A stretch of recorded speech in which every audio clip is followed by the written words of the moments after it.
Hi everyone, it's me Roselyn, and on this video we will talk about if the petitioner doesn't meet the minimum income requirement on poverty guidelines, what to do. Okay, so the petitioner already checked the poverty guidelines and he did not meet the minimum income requirements using his earned income. He has various options. Okay, so the petitioner may add the cash value of his or her asset. This includes money in savings accounts, stocks, bonds, and property.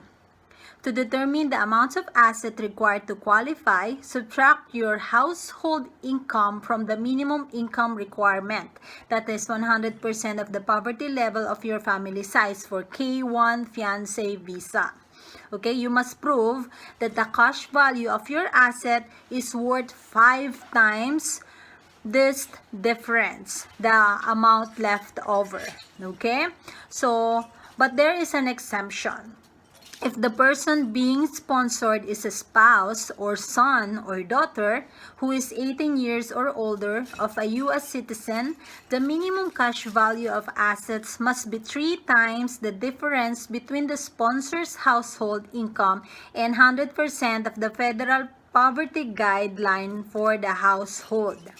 And also, if the person's being sponsored is an orphan coming to the United States for adoption, the adoptive parent's assets need to equal or exceed the difference between the household income and 100% of the federal poverty line for the household size.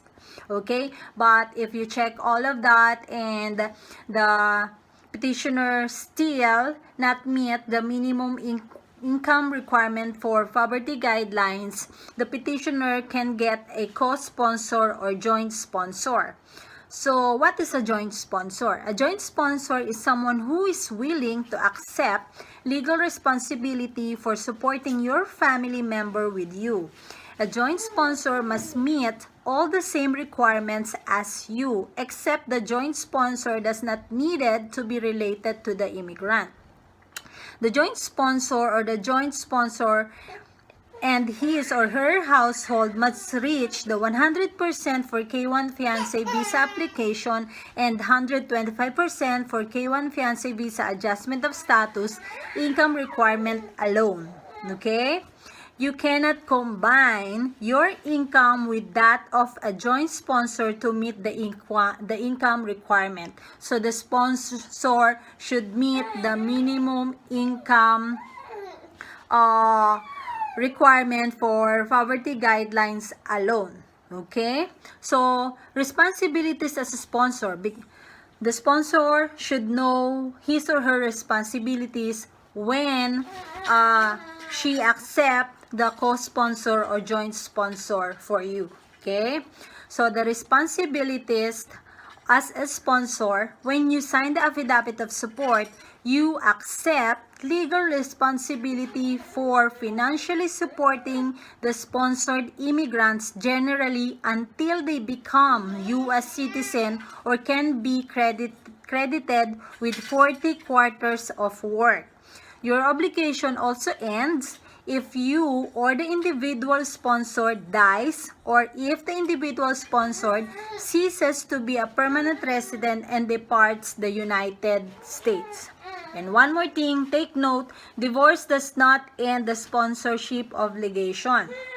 If the individual you sponsored receives any means-tested public benefits, you are responsible for repaying the cost of those benefits to the agency that provide them. If you do not repay the debt, an agency can sue you in court to get the money owed.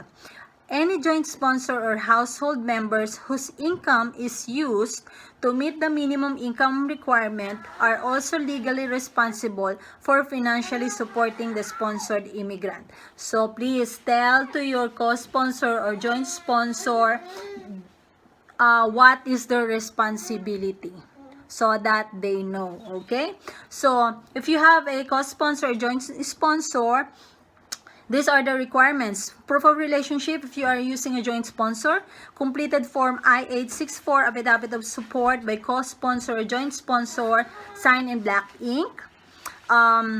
joint sponsor passport copy, birth certificate or naturalization certificate copy, certificate of employment, federal income tax return form 1040, IRS tax transcript for the most recent tax year, and joint sponsor W-2 wage statement. So that are all requirements of co-sponsor. Okay?